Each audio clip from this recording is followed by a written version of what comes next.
Welcome back to our expert roundtable. Let's discuss what is coming next for our newly diagnosed patients. And in that regard, I think we'll start out with a discussion on MRD. So, Prashant, what is the role of MRD in your practice? And what technology do you use for MRD assessment?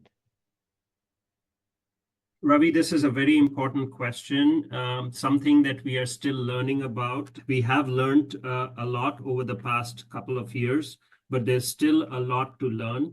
Outside of determining the prognosis of the patient, I do not use MRD assessment for anything in routine clinical practice.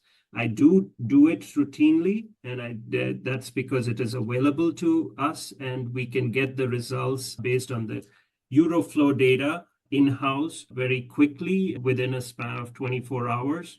But I do not typically make changes to my treatment plan on the basis of MRD assessment yet. There are a lot of clinical trials that we have at our institution that are going on that are looking at this. Also, in terms of the knowledge gap, I would say we don't know yet whether the currently considered so-called standard, the IMWG 10 to the power minus 5 should be acceptable, because now there are newer data emerging that patients who have 10 to the power minus 7, for instance, MRD negativity do much better than the ones that have 10 to the power minus 5. But that technology is not available to the community physicians. And so I would say there's a lot to learn in terms of the type of test or technology that should be utilized. Whatever is available to you is what I would say. If Euroflow is available, go for it. If NGS technology, next generation sequencing technology is available, go for that. But unless a patient is asking me to make changes to the regimen, or the patient is tolerating a regimen very poorly, I do not make changes to the treatment plan on the basis of the MRD results. Alyssa, what is your stance on MRD today? Yeah, so I think, yes, there are definitely a lot of questions about how to use MRD to adapt the treatment, particularly to me to back off from the treatment when MRD is negative. But I think there's no question of the importance of MRD and the prognostic value of MRD negativity. So I think I am ready in my practice to use it as a tool to help me guide the treatment. And in terms of trying to get my patients to use that as a goal of therapy, right, and try to get my patients to MRD negativity as long as they can tolerate the treatment. I think the more difficult question is, do I back off, right? If my patient achieves MRD negativity, as some studies are doing after 2 years, that patient is doing perfectly on the rev limit, no side effects, am I going to stop? Probably not until I get more data, right?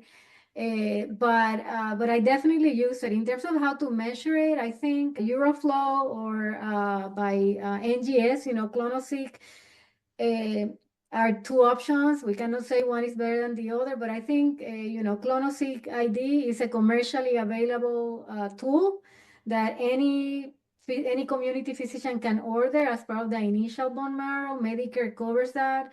And Euroflow is a little bit more difficult to have. We even don't have that type of flow, with that sensitivity at Moffitt. So we mainly use NGS with clonoSEQ, but I think it's important, and we should be looking at that. We should get that test done in every newly diagnosed patient. Sham, what are you doing at Memorial with MRD? So we are doing both, actually. We're doing a flow-based MRD as well as the adaptive on most patients. But I echo both what Prashant and Melissa said in terms of, I think it is an important prognostic information for patients. It informs some of our treatment choices. I don't think it directly changes my treatment, but certainly is a factor that I keep in my mind when I think about patients and next steps and how to follow up these patients. So in that sense, it is important. I think we're still waiting for some clinical trial data to exactly how this will change. I'm very excited, like Melissa, about the potential to stop treatments in certain patients that have very deep levels of remissions.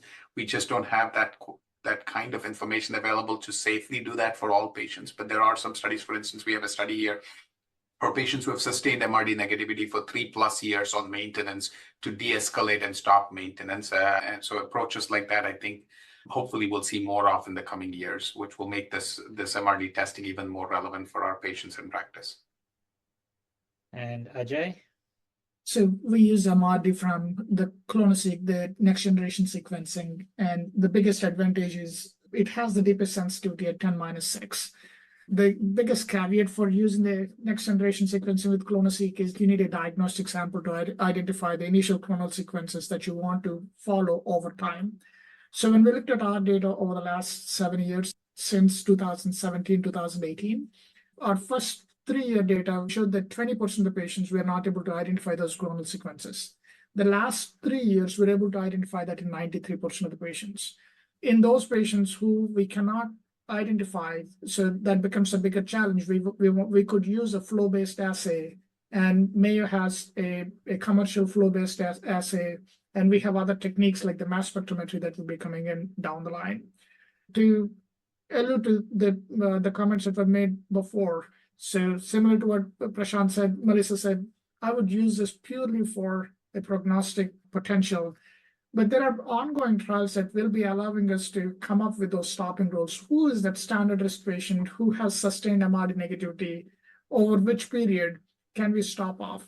What I don't want to do is to wait for the data to come in and start testing. So right now, what we've been doing is doing the testing like Prashant has been doing consistently among the patients over years and years and years. And data will allow us to use those stopping rules that we get down the line so that our patients get to stop all those treatments rather than starting their treatments down the line. MRD also helps me to change the decisions, not proactively, but if there is somebody that is sustained MRD negativity year after year after year, and a patient is having significant intolerance issues, it would make me feel more comfortable to stop the patient on maintenance rather than giving their opinion because you've met these endpoints, we want to stop off. Sasha, you have the last word. How do you incorporate MRD? Yes, I would fully agree with everything that's been said. So for what it's worth, I think NGS or next-gen flow are both perfectly reasonable. We typically do flow just for logistical purposes. And like many of the other speakers, we look at it for prognostic purposes, but not really in terms of decision-making, in the sense that we clearly know that MRD is prognostic, but as AJ and others have said, the trials that are really going to inform how to use this for decision-making are still coming. And so I only rarely use it for decision-making in patients, sort of as AJ alluded to, someone who's probably been on maintenance for a while, they're in deep remission, thinking about coming off, we need sort of a deal breaker to help make that decision. But so I'd say it's good for prognostic purposes, not quite ready for decision-making purposes yet. I want to add something that also another important thing to keep in mind and try to really get these assays, done in the patients is that the majority of the clinical trials that are ongoing right now require an MRD assessment for the patient to be eligible because MRD is one of the endpoints of the trial. And sometimes when we see these patients, if they had not had that done, then we are not able to get it again. So important to keep it in mind, again, when you're doing a bone marrow in a newly diagnosed patient. So the next part of this segment, we will be more speculative in a way as to where you see the future with these new modalities moving into frontline. So to start out, Melissa, obviously CAR-T is being studied right now in both transplant eligible and patients not intended to go to transplant as part of initial therapy. What does your crystal ball tell you in 5 years from now? Will you be incorporating CAR-T, and into what segment do you think? I don't know. I mean, I think the trials that are comparing CAR-T to transplant, right, in the newly diagnosed setting, I mean, a quadruplet followed by transplant versus a quadruplet followed by CAR-T. I mean, the bar is super high, right? So CAR-T has to do really, really well to beat transplant. These studies are going to take a long time to be read out, when the endpoint is PFS. My bias is that probably it will not be better for everyone, maybe for a subgroup of patients, right, that do not benefit as well from transplant, maybe high risk population. I mean, we just have to wait it out. For the patients that are non-transplant, doing, for example, something like DRD, like we're participating in CAR-T22 cohort G, DRD for 4 cycles followed by cilta-cel. Very exciting, but and we'll have to wait and see. I think is many patients actually rather have CAR-T than a transplant. You know, they feel that it's less toxic. They're more ready for it. I agree with that. I'm a little bit nervous because we know that CAR-T has some toxicities that can be really bad, you know, like Parkinson and delayed neurotoxicities, cytopenias. I mean, the readout in the trials, you know, that have used CAR-T early on is that these toxicities are diminished in frequency. But still, you know, I think once you see a patient that developed Parkinson after cilta-cel, you're really impacted by that. You know, it takes only one. So I'm a little bit concerned about that toxicities, but we have to wait it out. I think these things are novel, they're the future. And I mean, it's possible that this will bring the cure, you know, that we're looking for. So Shyam, what do you predict? Will it be a transplant followed by CAR-T, CAR-T instead of transplant? How is it going to pan out? As Melissa said, I think the bar is pretty high. If you look at Perseus, for instance, which is for transplant eligible patients with a quadruplet, you have upwards of 80% of patients at some point achieving a complete response. You have a 4-year PFS of 85% and probably a median PFS that will end up around 8-9 years when the long-term follow-up is done. So that is what any new treatment, whether that's a CAR T-cell or a bispecific antibody or something else, would need to pass. So that's a pretty high bar. Without question, I think CAR T-cell is probably, or BCMA-targeted CAR T-cells specifically in this context, I guess, are definitely one of the most effective myeloma treatments we have. So in settings where you have 4+ lines of treatment, previously we had drugs that had 30% response rate. CAR T can clearly outperform because it has an 80% response rate. If you look at CAR-T4, which is 1 to 3 lines, our standard treatments probably have a response rate in the order of about 50 to 60, 65%. Again, a CAR-T appears to perform better in that setting.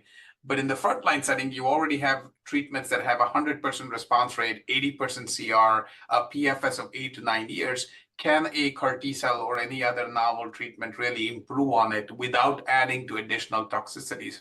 And as, again, Melissa alluded to, there are some serious toxicities, delayed neurologic, potential risk of secondary cancers, Parkinson's-like symptoms. Those tend to be lower as you use in earlier lines of setting. But in the newly diagnosed setting, we don't want a 1% risk of these toxicities. We want it to be even lower than that because we have effective treatments. And transplant is a difficult thing, but it doesn't really have unpredictable side effects. We know what to expect with transplant after having done it for 35 years. So I do think that the bar is very high. The trial that we have ongoing, CAR-T6, is the right design for this question.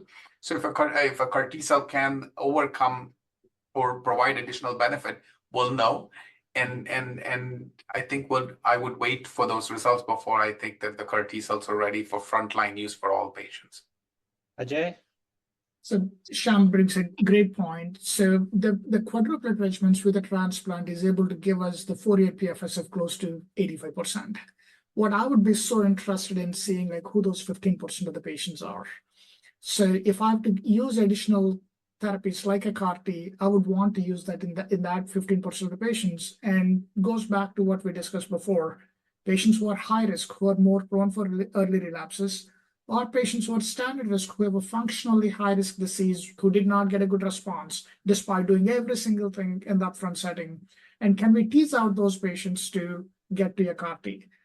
The problem that comes with this approach is, so the example of the KarMMa-9 trial, so which used post-transplant, if somebody did not achieve a VGPR, they're the ones who potentially could get a CAR-T with ide-cel. Unfortunately, the trial did not accrue across the country. The trial got closed.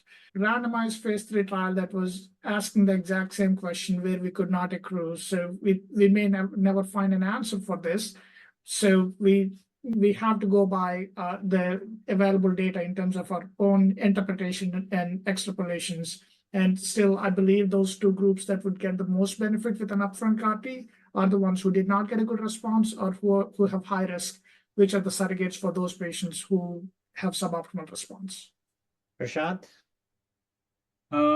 I would also echo everything that's been said. The bar is really, really high. The toxicities of CAR-T therapy are not trivial.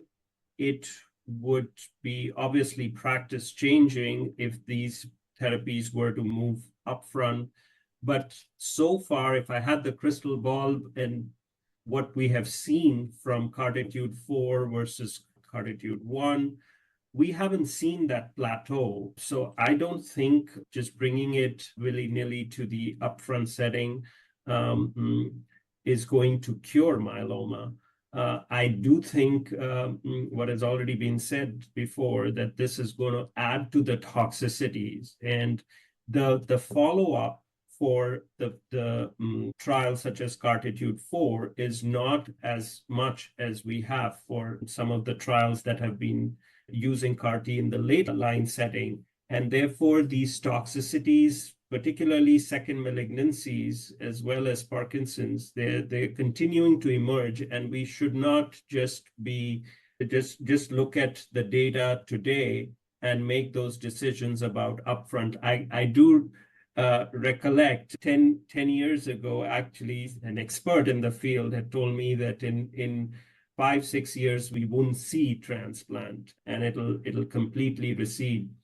That was not the case. So there have been naysayers for a long time. I still think that transplant has a very important role in select patient population, and CAR-T to the upfront setting is likely predominantly going to increase toxicity with very little gain. So Sasha, you're a clairvoyant. So I wish. So I think Prashant makes some incredibly important points when we think about this. First is that CAR-T is unlikely to cure anyone. Maybe it'll be different in the front line, but if it doesn't cure people in fourth line and it's not curing people in second, third line, it's probably not going to cure them in first line either. And then separately, of course, we know that transplant probably also does not cure at least the vast majority of patients, maybe a small percentage, but for the most part, all those patients relapse. And so when I think about this question that often comes up of whether CAR-T will replace transplant someday, I think it's probably a little bit misconceived in the sense that patients relapse after both approaches. So if they get CAR-T with first line, they will relapse at some point and be up for possibly transplant later. And conversely, we know, of course, that patients that get transplant in first line, they relapse and they may be up for CAR-T later. And if we think about these approaches being similar in feel, in the sense that we collect cells, we do things with them, patients get chemotherapy, they get the cells back, it's tempting to say, okay, CAR-T may be more tolerable than transplant, and therefore it may replace transplant someday. But mechanistically, these things are completely different. And so I don't think there's any reason to think that CAR-T, even if it looks good in first-line therapy, will replace transplant. I think transplant is probably on its way out at some point, just once these other therapies get good enough that we no longer, are curing more patients, or remissions are longer than ever before, and we just no longer see the need to do transplant. But to your question, I don't think CAR-T, even if it looks good in these frontline studies, is going to replace transplant. I think transplant is here to stay for a while. Where do we see bispecifics fitting into frontline therapy in the future? Well, Ajay, I'll let you lead off on that one. Great. I think where I see bispecifics to be having a more impact is, I would say, the transplant ineligible patients, where we do have a few ongoing trials at this point of time, which will give us a lot of information. So why use bispecific antibodies? So bispecifics are shown to be extremely beneficial, efficacious in the later line therapies. So almost half the patients get a CR, 60 to 70% responses. Can we translate that into the upfront setting is the biggest question. So there are two trials. One is the MajesTEC-7 trial, which is randomizing patients to receive DRD, which is the Maya regimen, versus teclistamab plus lenalidomide. And the third arm is talquetamab plus lenalidomide. So talquetamab plus dara plus lenalidomide. So these will help us to see what is the additional benefit of getting a bispecific antibody in the upfront setting to gain the depth of response, even in the transplant ineligible patients. Similarly, for the elotuzumab, we do have a straightforward randomized trial looking at the benefit of adding DRD versus ELO plus DRD, and this potentially will help us to see the benefit in the transplant ineligible patients. So in the transplant eligible patients, so they, again, just like how we alluded to before, like the bar is too high. So could we aim for a cure, and could we use like a hypercVET-based approach by sandwiching bispecific antibodies between the regular therapies we intend to give? These are all potential theoretical applications that one can see that may have a role down the line to use bispecifics in the upfront setting. Prashant? In the transplant eligible patient population, as we know, there are currently ongoing studies, this Magnetism 7 trial, as well as Majestic 4 trial, looking at specifically utilizing a bispecific in combination with the lenalidomide or bispecific alone, and the control arm in the maintenance setting. And the control arm in all these trials is lenalidomide alone. So that would be a good, I would say, area to incorporate bispecific into.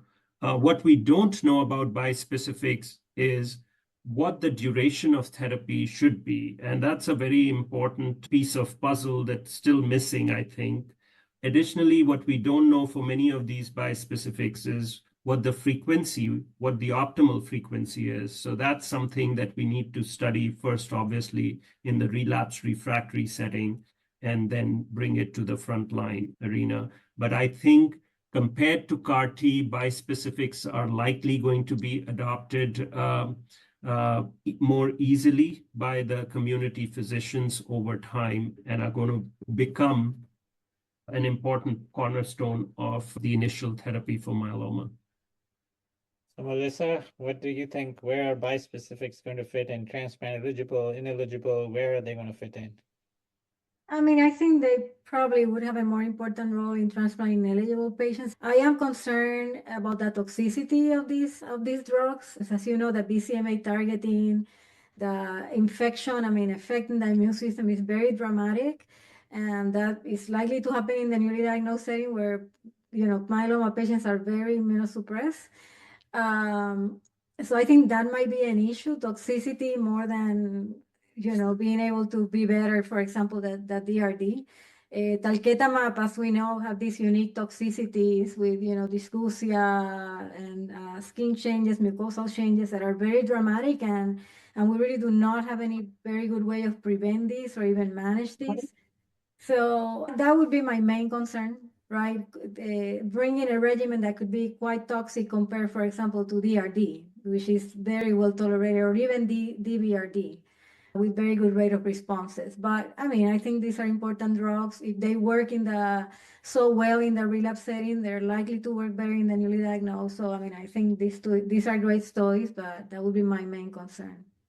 Tom, you have the last word. I was going to say, I guess I think a lot of this has been covered. It's a risk-benefit metric, and with the CAR T cells, we talked about Parkinson's and other low frequency but serious side effects. With the bispecific, it's more immune-compromised infections. As Prashant said, I guess if we're able to use this less frequently for a shorter duration of time, perhaps we will not face necessarily the same challenges. That's the hope and goal. Where I think these drugs will have the most impact in newly diagnosed myeloma is in the high-risk patients, or at least I hope that's where they will have the most impact. So the ultra high-risk patients we talked about, the functional high-risk patients who relapse very quickly after initial treatment, they don't constitute the large part of our practice, thankfully, because of advances, but they do constitute, say, 20 to 30% of patients who are diagnosed with myeloma today. And I think these treatments, incorporating these kinds of drugs, CAR T cells, bispecific antibodies early on, whether as part of induction, consolidation, or maintenance, my hope is that's where we will see the most benefit. These are patients who have not benefited from most of our advances in the last 15 years. Their PFS tends to still be in the 3 to 4 year range with newly diagnosed treatment. So really primed, I think, to improve on that. And hopefully these new classes of drugs will help us get there. Okay, we will now ask what your key takeaways for our community physician audience are about where myeloma is going to be in the next 5 years. So Prashant, what is your key message to the community oncologists in which way myeloma treatment is headed? I think we are inundated with data. It is going to become more challenging to manage patients, but it's an equally exciting field given the significant advances that have been made.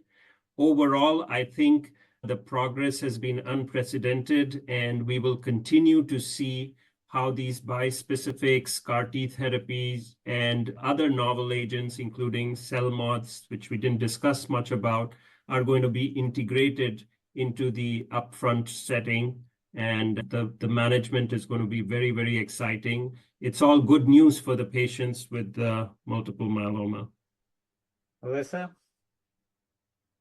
No, I mean, I think definitely these are super exciting times. I mean, they have been exciting times for myeloma, I would say, in the past 10 years, right? With all these new treatments and combinations that really have impacted the outcome. But I think in the next 5 years, probably we will not have answered yet to a lot of these questions, but it is important that we continue to enroll patients in clinical trials. And obviously we need the help of the community physicians to make that happen, right? So any patient that you see, as Prashant mentioned before, refer to a myeloma center, consider a clinical trial, because there are many questions still that need to be answered. But undoubtedly, very exciting times, and hopefully all these studies that we talk about that are ongoing now will give, will change or modify our practice in some way in the next 10 years or so. What have you to say to our community physicians? I think one is it's becoming hard, as Prashant said, to keep up. I mean, only in the last 10 or 15 years, the newly diagnosed regimen has changed several times, all in a positive direction. One other note of optimism, I guess we were looking at one of our trials we did here with GPRC5D CAR T cells in the very late line setting. We looked at long-term outcomes for the study. The overall survival on that study, again, small numbers, single center, but this is patients who had already had one CAR T. This is a second CAR T. The overall survival there was 3 years and ongoing, which again, only 25 years back, the overall survival for newly diagnosed myeloma patient tended to be in the 3 to 4 year range. So I think is one of many reflections of how much progress has happened in the last 25 years. And the exciting thing is it seems like that progress will continue for the coming 5 to 10 years, these new drugs and how we incorporate them and how we try to advance. So very exciting times, very rapidly changing field for both newly diagnosed and relapsed myeloma, but one that I think will hopefully bring more good news for our patients. So Ajay? So I cannot agree more with what Shyam said. So the last 10 years, we'd seen patients living to their life expectancy, but patients are needing continuous therapy over a longer period.